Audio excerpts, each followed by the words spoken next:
is the Hot Zone. Engaging with the news in a whole new way, international war correspondent Chuck Holton brings insight into areas of crisis and lets you help those affected. Hey folks, Chuck Holton here. Thanks for watching the Hot Zone. I'm sorry, it's been really busy the last few weeks.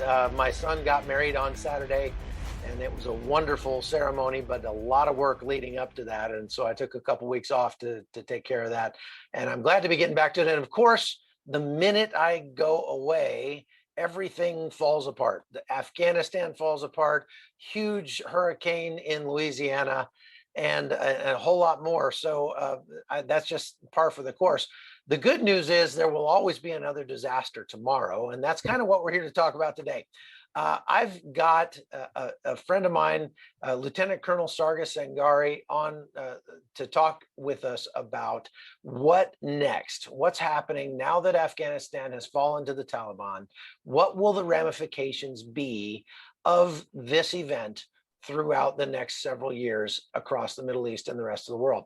So Lieutenant Colonel Sangari, thank you very much for being on with us.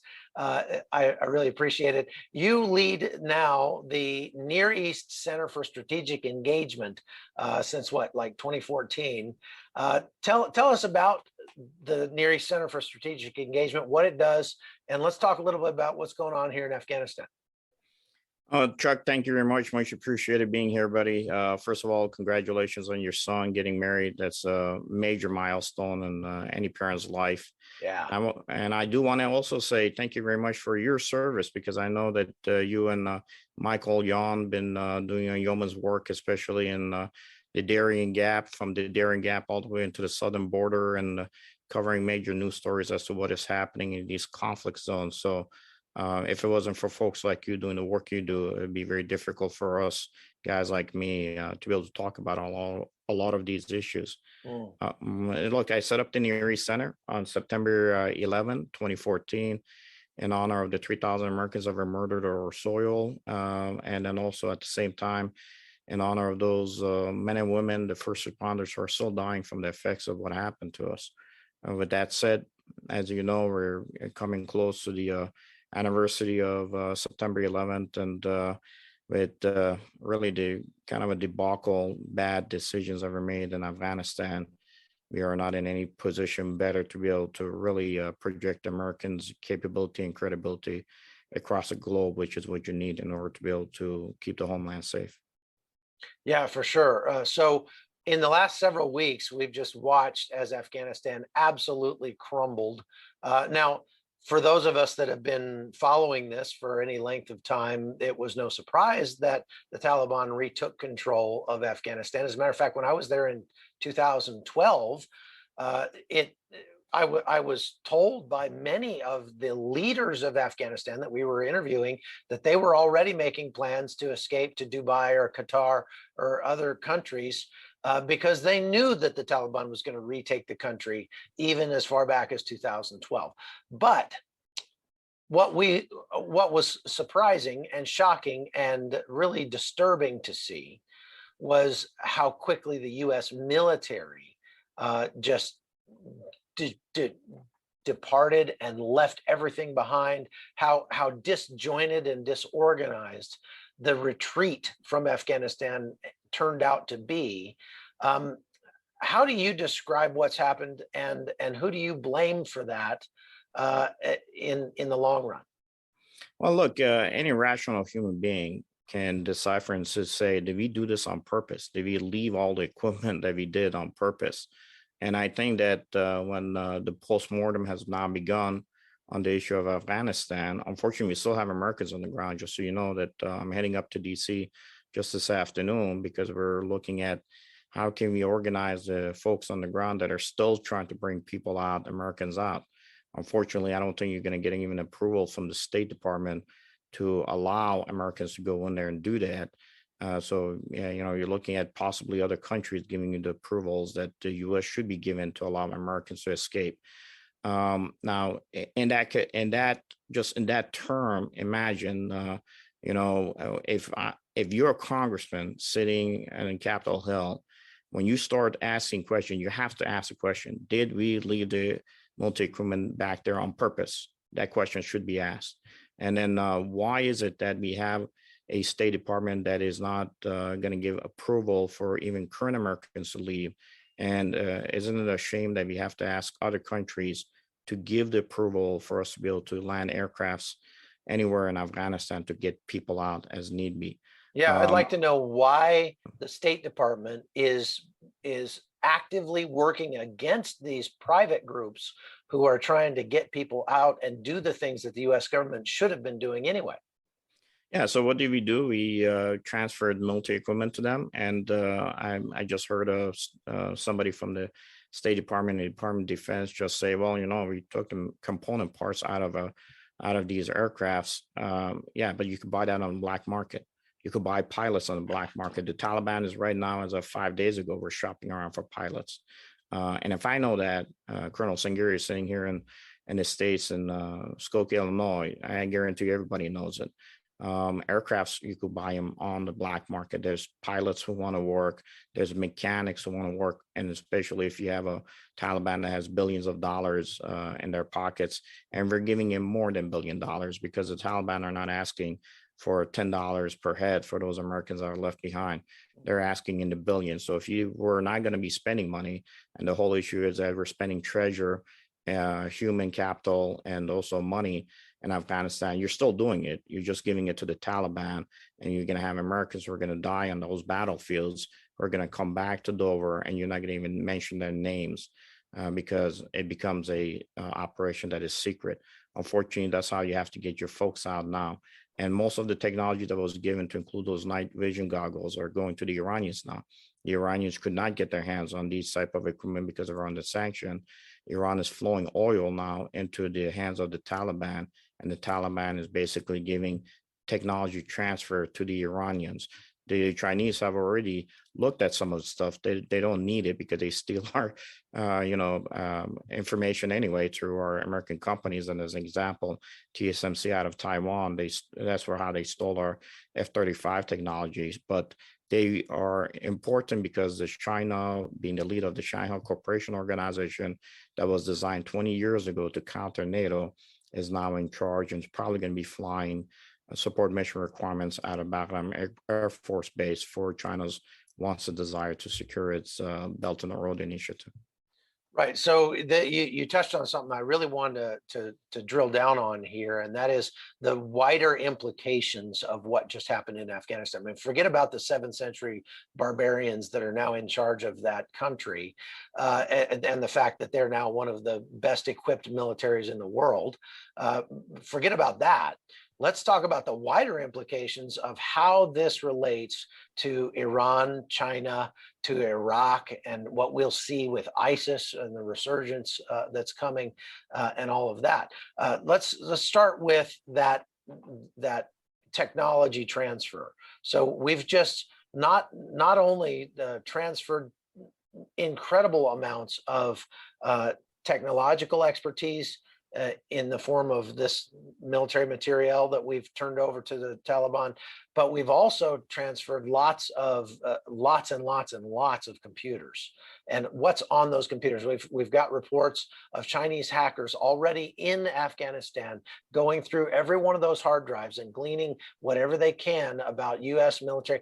How is this going to affect U.S. national security with Chinese able to get into every one of those computers that we left behind?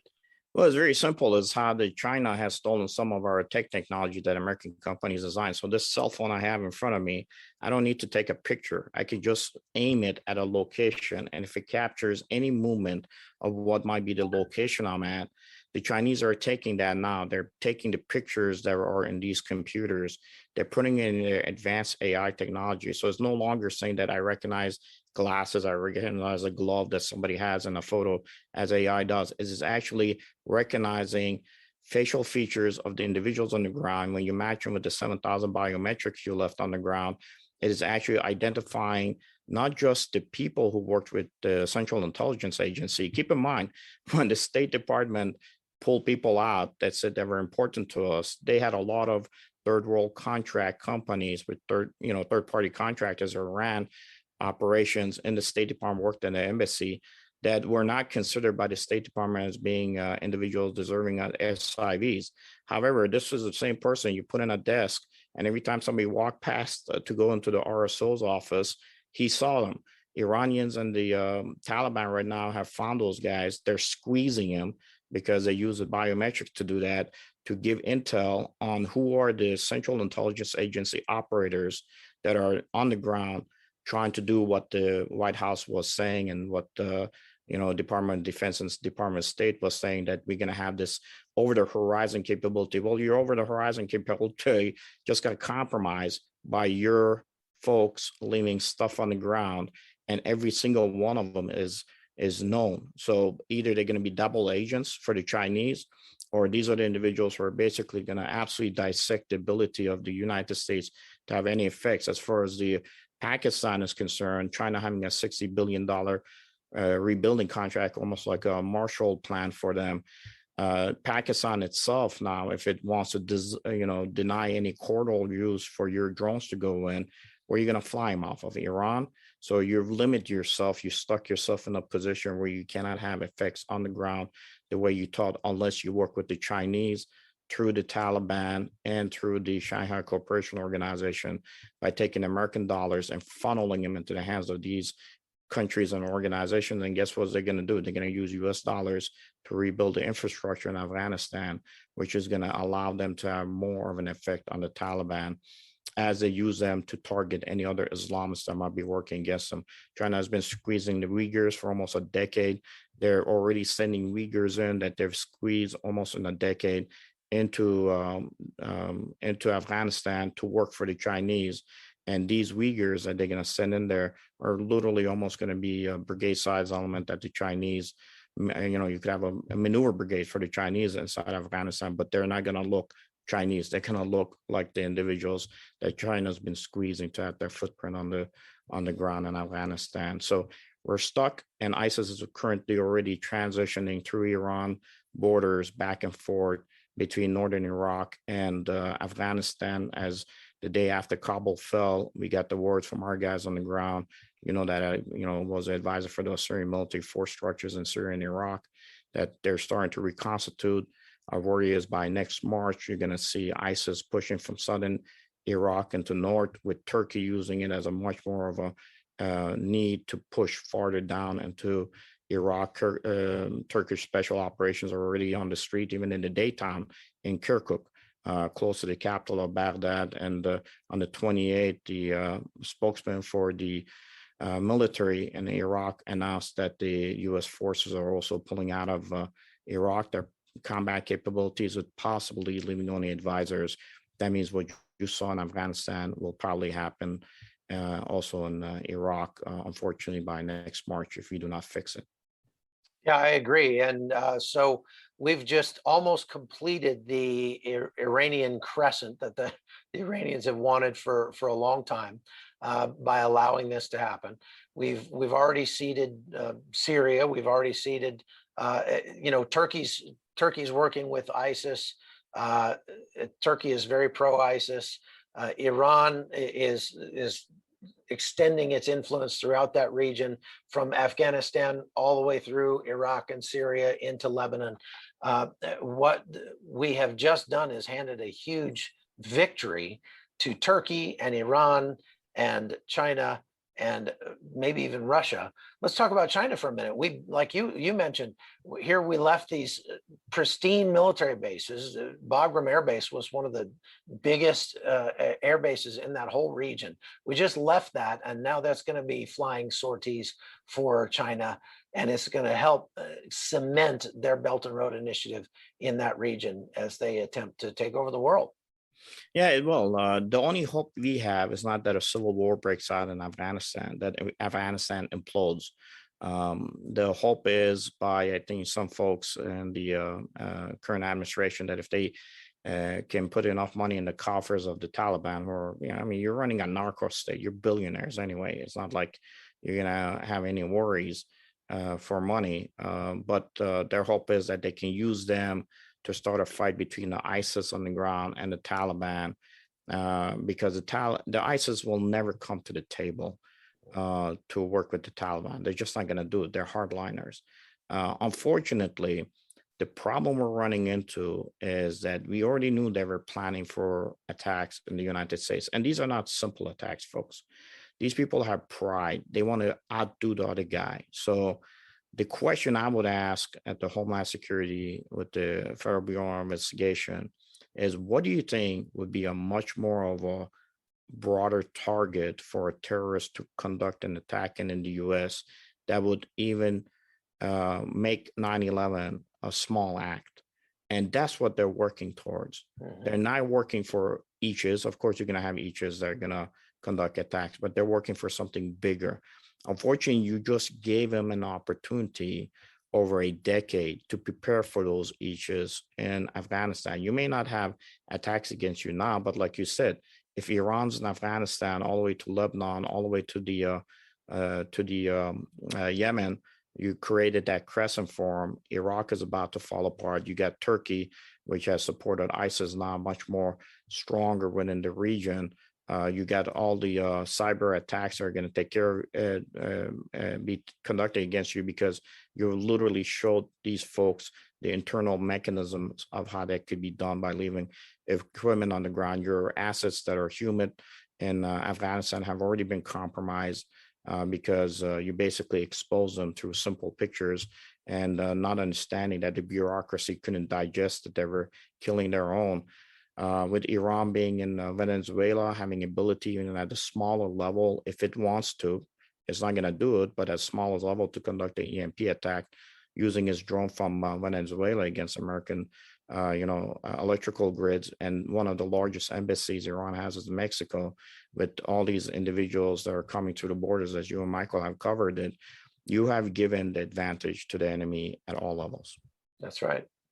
Well, at least we can say that the United States military is now allowing transvestites to serve and with pride. So, that's important when it comes to the greater scheme of things. Unbelievable.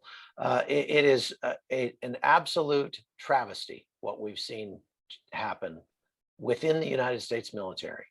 And I would say that this has been a long time coming, because you really could not attain any kind of flag rank since the Obama administration, since 2008, unless you were going to kiss the ring, unless you were on board with the woke agenda and believed and followed wholeheartedly with that. And so the military has been spending its time chasing after windmills of white supremacy within its own ranks. And working on wokeness, making sure that everybody in the military use the right pronouns and things like that. Do you think that that's part of the reason that we've seen such an absolute disaster in Afghanistan? Or would you say that it's more just on the State Department and the administration? Oh, look, it's a disaster, but nobody gets fired for, nobody's getting fired from the DOD, nobody's getting fired from the State Department. And the calculus that was made by the current POTUS and his communication team, really, is they're the ones running the show, is that nobody's blaming Nixon for what happened in Saigon, and Americans have a short memory. And even though 87% of Republicans and 86% of Democrats wanted us to stay there to get all Americans out, come day of election, they cannot move their finger from here to vote out their party, because party politics and party loyalty is much more important to them than anything else. So that's what the calculation is. As long as they could win in 2022, 2024, who cares that there's an American woman who might be pregnant, who has to now work through the tribal areas of Afghanistan to escape to a country, as an example, Uzbekistan now, who says that I'm not going to even keep these, Afghan soldiers who escaped here back. The State Department was still issuing visas past the deadline of when we have to come back. So you have to ask the question, if you were going to be pulling out, why were you still issuing visas? And what message did saying you were going to be sending folks on the ground? We have 1,200 so-called consulates, or across the planet that support these type of visa requirements. And if you took all those people and put them into one area in Afghanistan and had them process everybody through, they would not be able to process 80,000 within the time that you had on the timeline frame. And again, the same State Department is a reason we couldn't get more aircrafts down to get folks out. And it was a process that started 20 years ago, plus when Clinton did the first transfer of technology, you know yourself, Chuck, that the Chinese couldn't even do airfield seizures. And after we did that tech transfer with military technology to the Chinese, that's the first time they started with their ability of being able to do what our Rangers do, which is seize airfields. Yeah. And then that's when the change started in what the regular Army was. The Special Operational Force community was still really doing direct action. Because of that, you could easily be able to say who's a good officer, who's not, because they had to prove themselves on the battlefield. When we came back, they basically pruned everybody who had any experience on the battlefield out. They kept what it is today. And today, even the Special Operational Force community is being squeezed, and they're having a hard time being able to just select officers based on their capability rather than based on their looks. As you know, that the Navy Admiral recently said we need to bring the pictures back to the promotion board, which means we have to promote based on color, race, and not based on your ability. Unbelievable. Well, it's a dark day for America and a dark day for the rest of the world, I think, because of what's happened in Afghanistan. Such a small, out-of-the-way country, but it's having an outsized influence because of what's going on there and because of all its neighbors. So we've left a huge vacuum there, and I guess we can just pray for the Afghan people. Lastly, I see that we've taken in tens of thousands of Afghans and brought them directly to the United States. Some of them have been vetted. Obviously, there were a lot of those people who worked with us that we sort of owe something to. My question is, do we really owe them a home in the United States? I mean, there are lots of people who are coming illegally across our U.S. southern border, over 200,000 a month. But I do notice that as these planes were leaving, these C-17s were absolutely packed with people leaving the runway in Hamid Karzai International Airport, that they were about 99% men, military age males. And it makes me wonder what the kind of honor they have to leave all the women and children behind as they get themselves out and get to the United States. I believe wholeheartedly they should have the right to leave if they don't want to stay under the Taliban, of course. But do they necessarily need to come to the United States? And would it have been perhaps a better idea just to hand them a rifle and some ammunition and send them back into Kabul and say, you go fight for your country and fight for your women and children. Don't expect us to do it. Well, you see, this was part of the problem too. The State Department, usually there's a 5-page memo that you do, and that 5-page memo with other countries around and the stands would be to say, look, we know we have to leave.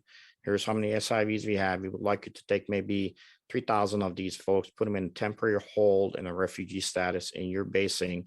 We'll pay for it if need be, but we need to be able to process them that way. The problem was they didn't even do a 5-page memo.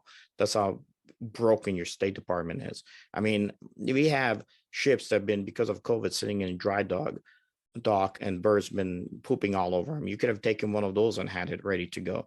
Again, either is the level of incompetence so bad that you can't get a 5-page memo done and you're not going to fire anybody because they didn't do that, which forced them to have to bring the people back here. And then the same thing happens in the southern border. The people who rushed the plane, some of them that were not even vetted, that did not deserve to be here, are going to be here. The problem is now you cannot send them back. They're not going to choose to do it until, at least under this administration. These are going to be individuals who are going to be sitting on your, American taxpayer payroll forever until the day they pass. The ones who did it the right way, the ones who serve with the American forces, the one who have family on the ground, the one who went through the process, the ones who were still working with us to the last second, to include the clerk who's looking at documents to make sure the contracts are right. You didn't bring them out.